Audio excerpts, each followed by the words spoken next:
బైబిల్లోని భక్తులు పరిశుద్ధులు ఉన్నారు, మనం అలాగ ఉండాలి అని.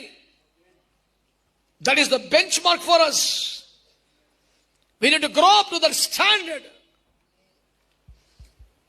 ఇందులో లాజిక్ ఏంటంటే, ఇప్పటికే నువ్వు దేవుని కొరకు, నీ భక్తి కొరకు శ్రమ పడ్డావు కదా. ఈ భక్తి వద్దనుకుంటే, ఈ నీతి వద్దనుకుంటే, ఈ పరిశుద్ధత వద్దనుకుంటే, రాజీ పడిపోతే నీకు ఇన్ని శ్రమలు వచ్చాయి కాదు కదా. ఎప్పుడో ఎంజాయ్ చేద్దావు కదా.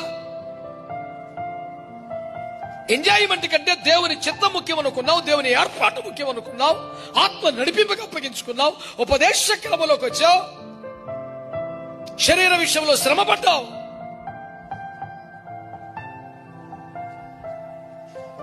శరీరమందు శ్రమపడే మనస్సు ఒక ఆయుధముగా పోరాడిన వ్యక్తివి నీవు.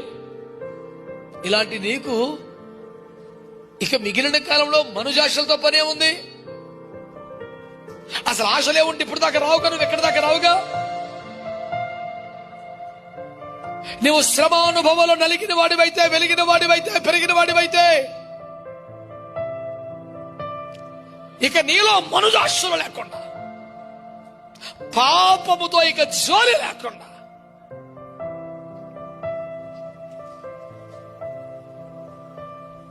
దేవుని ఇష్టానుసారముగా జీవిస్తాడట.